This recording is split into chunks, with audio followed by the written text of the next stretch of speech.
की चौपाल में हमारी टीम पहुंची है भंडारा में और भंडारा से जानते हैं क्या है लोकसभा चुनाव के रुझान। नमस्कार, MNS न्यूज के चाय की चौपाल में मैं आप सभी का स्वागत करती हूँ। आइए देखते हैं, हम भंडारा में आए हैं और यहाँ हमारे साथ कुछ लोग जुड़ चुके हैं, उनसे जानते हैं लोकसभा चुनाव के क्या है भंडारा के हाल।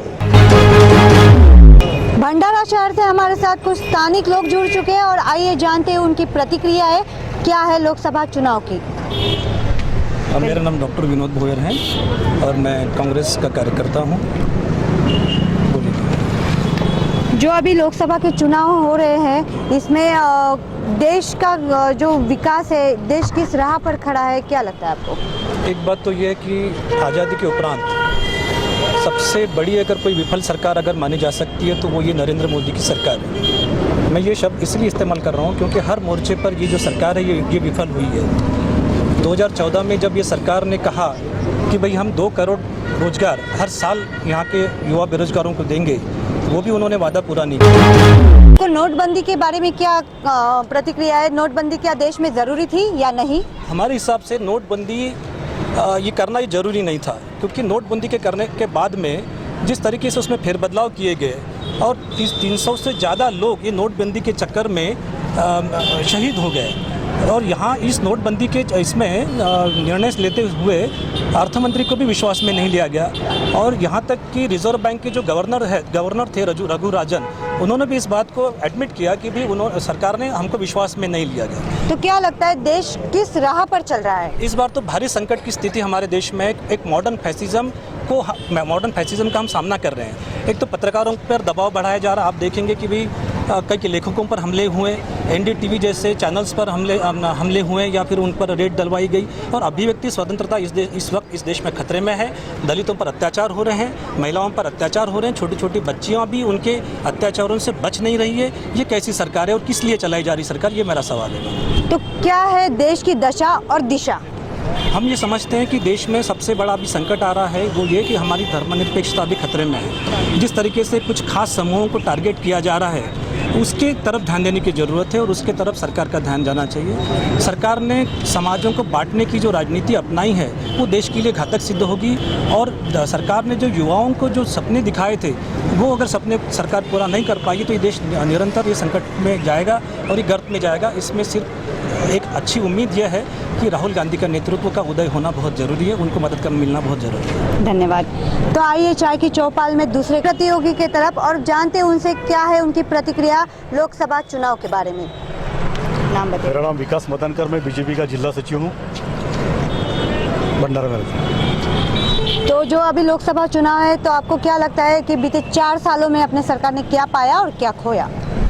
4 सालों में मोदी जी के नेतृत्व में बहुत बढ़िया विकास हुआ है और इतनी योजना लागू की है, जनधन योजना से लेके उज्ज्वला योजना है, अपने इंश्योरेंस का ये ले लो और लोगों को स्थानिक जो गरीब लोग हैं जिनको कुछ फ़ायदा नहीं होता आज उनको फ़ायदा हुआ है। उस पर मोदी जी के नाम से आज बहुत बढ़िया विकास हो रहा है। विकास हो रहा है आप बोल रहे हो, तो नोटबंदी क्या देश में ज़रूरी थी या नहीं? ये नोटबंदी नहीं थी, ये नोट बदली का कार्यक्रम था। लोग नोटबंदी और उससे नोटबंदी से बहुत फ़ायदा हुआ है।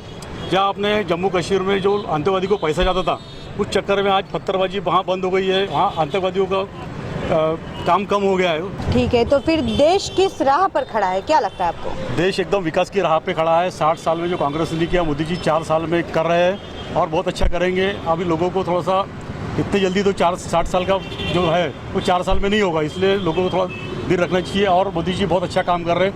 आम किसी को और जो सिर्फ राजनेताओं को तकलीफ है, बाकी जनता को कोई तकलीफ नहीं है इससे।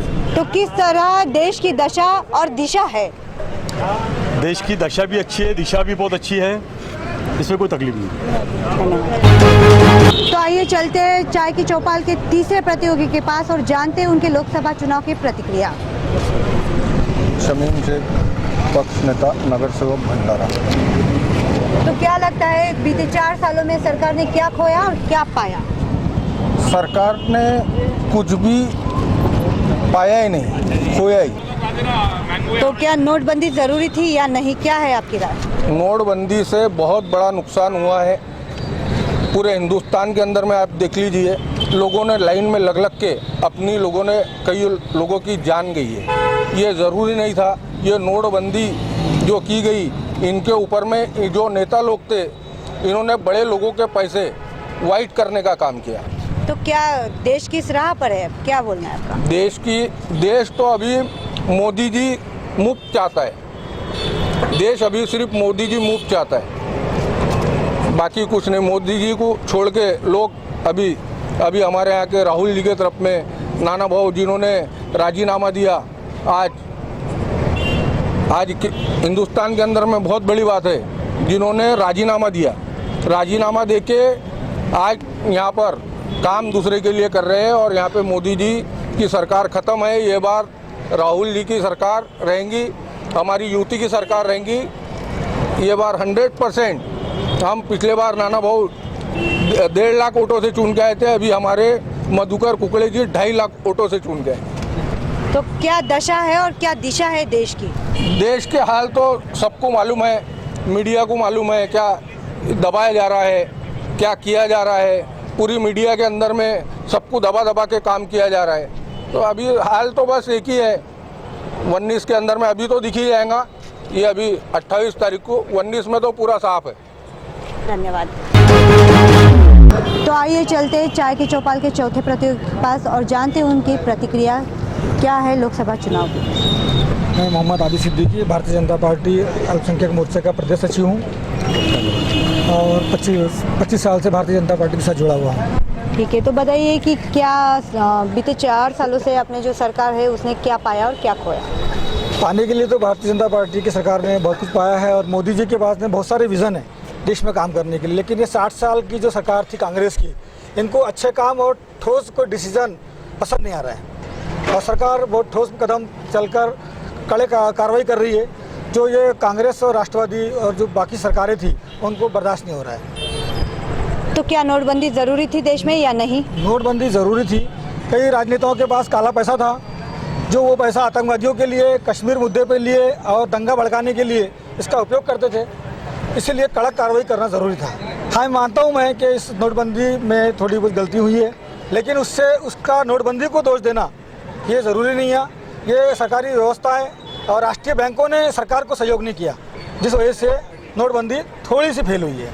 तो क्या लगता है किस राह पर देश खड़ा है अभी? देश एकता अखंडता की तरफ बढ़ रहा है और देश मोदी जी के नेतृत्व में विकास करेगा और 2019 में हम इससे ज़्यादा संख्या में सरकार बनाएंगे। अभी ये 5 सालों में जो है क्या दशा और क्या दिशा रही है अपने देश की? देश की दशा सही है। पूरे विश्व में मोदी जी ने हिंदुस्तान का नाम ऊंचा किया है। जो प्रधानमंत्री ने पूरे विदेश में जा जाकर हिंदुस्तान की गरिमा बढ़ाई है। कुछ लोग हैं कांग्रेस के जिनको ये पसंद नहीं आ रहा है। और रही बात हमारे नगर सेवक शमी भाई ने जो बोला, भंडारा लोकसभा चुनाव में नाना भाऊ ने बहुत बड़ा काम किया। नाना भाऊ ने बहुत बड़ा काम नहीं किया, नाना भाऊ ने धोखा दिया भंडारा की जनता को, जिसने सरकार के रहते हुए अपना काम सरकार से नहीं करा सका। ऐसा नाकारा आदमी को चुन के लोगों ने क्यों दिया? अब लोग पछता रहे और ये भूल दूर करने के लिए भारतीय जनता पार्टी के उम्मीदवार को भारी मतों से जीत कर ये अपनी गलती को दोहराव करेंगे लोग। धन्यवाद। तो आइए जानते हैं चाय की चौपाल के 5वें प्रतियोगी से कि क्या प्रतिक्रिया है उनकी लोकसभा चुनाव को लेकर। मेरा नाम साकिबुद्दीन खान है और मैं अल्पसंख्यक भंडारा जिला की स्वनियंत्रण समिति से रिलेटेड हूँ। सबसे पहले ऐसा है कि जो हम बात करना चाह रहे हैं जो मॉडर्न है करके, तो भंडारा हमारा ऐसा है कि महाराष्ट्र के पूर्व इसमें आता है करके और सबसे बैकवर्ड है करके। यहाँ के मामला ऐसे है कि यहाँ पर सिर्फ जो डेवलपमेंट से रिलेटेड है उनकी बातें की जाती है और उसको इम्प्लीमेंट नहीं किया जाता। एग्जांपल के तौर पे भेल का जो सबसे बड़ा भी जो है करके मैटर, उस पर कोई डिस्कशन नहीं है। आपकी नाग नदी से जो रिलेटेड पानी आ रहा है, हमारा वैंगंगा दूषित है। आज आम आदमी 20 रुपये का पानी नहीं खरीद सकता। तो क्या आपकी प्रतिक्रिया है कि क्या सरकार ने 4 सालों में खोया और क्या पाया? कैसा है कि सरकार जो है, सरकार ने जो डेवलपमेंट के काम है सिर्फ नागपुर तक सीमित रखे। यहाँ के जो भंडारे में फंड है, मेरे यानी एग्जांपल के तौर पे अपना 105 करोड़ का बजट है नगर पालिका का, वो रोड और नालियों में जाता है। इनके पास कंस्ट्रक्टिव कोई काम नहीं है कि जहाँ पर मैं अपना बच्चा लिया सकूँ, उसे बिठा सकूँ वो करके। सब नटोरियस का अड्डा बना के रखिए करके। तो क्या लगता है आपको ये सारी चीज़ों और ये सारी चीज़ें न होते हुए और नोटबंदी क्या देश में ज़रूरी थी या नहीं? देखो, नोटबंदी का जो मसला है, नोटबंदी जिस तरह से की गई वो गलत किया गया करके, ठीक है। उसके तरीके में अलग अलग वो फेरबदल किया गया करके, वो जो भी था वो पॉलिटिकल मैटर था, उसके किसी देश की जनता को कोई फ़ायदा नहीं हुआ उससे अंदर। हाँ, उसके अंदर से ये हो गया कि जो ब्लैक मनी थी वो मार्केट में आ गई करके।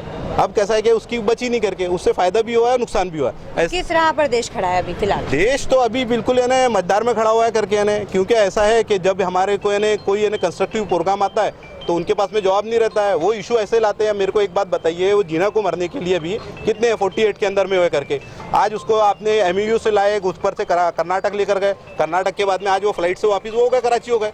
ये सब ये ऐसा इशू है, इनसे क्या मतलब है हमारे को ये करके बताइए। क्या दशा और क्या दिशा है अपने देश की? दिशा ऐसी है, दिशा तो बहुत अच्छी है करके, अभी पर बेरोजगारी का ये है करके। मेन ऐसा है कि जो भी गवर्नमेंट आए उससे पूछिए कि उसका एजेंडा क्या है करके, वो किस पे डेवलपमेंट पे बात करना चाहती है कि आपको डिस्ट्रक्टिव जगह ले जाना चाहती है करके। आप डेवलपमेंट पे बात करना चाहते हैं तो उनको प्रोग्राम दीजिए, आज जैसा ये भंडारा के अंदर में है।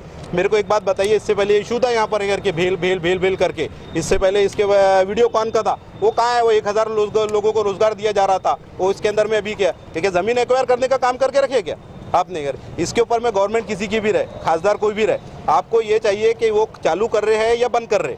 दूसरी तरह ये वैनगंगा का जो पानी दूषित है, ये दूषित पानी इसको कौन साफ करेगा? इसको साफ कौन करेगा? ये कोई आपकी गवर्नमेंट की है ना, गवर्नमेंट की है, नगर पालिका की है।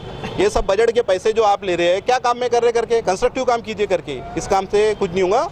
कम से कम सोचिए, सिंसियर लोग बैठिए और अच्छे लोग जाइए, और जो आगे की फ्यूचर के हिसाब से जो आगे ये जनरेशन है करके, ये MIT कॉलेज था गोंदिया का, आज वो बंद कर दिया गया।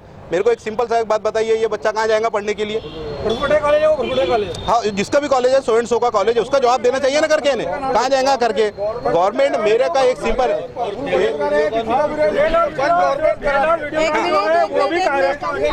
डेबिट चल रहा है, डेबिट नहीं है यहाँ पे। इंशाल्लाह चालू हो जाएंगे। एक सिंपल एक मेरा कहना है, मैं मेरा देखिए आरोप यहाँ मत कीजिए जी, मेरा एक सिंपल सा कहना है कि जो अभी जो अब बात है करके, मेरे को 2 चीज़ आपको बताना चाहता हूँ करके। एक, रामझूला बनने के लिए 10 साल लगता है नागपुर का, और एक गवर्नमेंट आती है तो उसको 2 साल में भी बनाती है।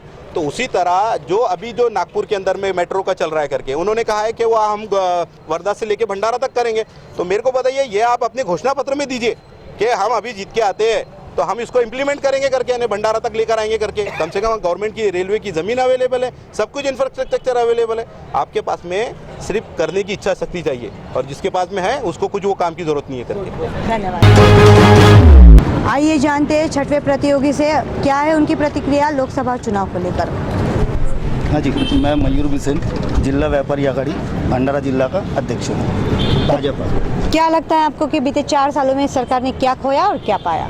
ये सरकार ने पिछले 60 सालों में जो कुछ नहीं हो पा रहा था उस चीज़ के और अग्रसर हुई, और ज़्यादा से ज़्यादा पाया ही है, खोने के लिए कुछ भी नहीं है। तो नोटबंदी को लेकर आपकी क्या प्रतिक्रिया है? नोटबंदी एक सामान्य आदमी के लिए एक थोड़े समय के लिए एक चिंताजनक विषय था, जो हर एक के घर में, सामान्य वर्ग के घर में होता है, पर लंबे समय में उसके फ़ायदे आगामी दूरगामी उसके जो ये है रिजल्ट्स अच्छे आएंगे, पॉजिटिव आएंगे, ये सभी को मालूम है।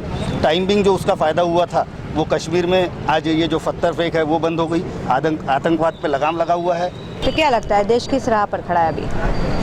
देश आज जो विकास की राह पे खड़ा है, हमें आज श्री पंतप्रधान नरेंद्र मोदी के रूप में जो एक भगवान स्वरूप आदमी मिले हैं, वो सौभाग्य से मिले हैं। उनके ही नेतृत्व में ये देश फिर से एक बार सोने की चिड़िया यहाँ बिलबिलाएगी, और ये देश एक अच्छे और अग्रसर है। तो क्या है देश की दशा और दिशा? दशा में आपको मतलब लोग देख रहे हैं, और दिशा जो है वो एक मतलब सही राह पे चल रहा है। और फिर से देश के हित में हम सब ये चाहेंगे कि मोदी जी अगले कुछ वर्षों तक इस देश की सेवा में रहे और एक अच्छा भारत हम सबको दे। धन्यवाद।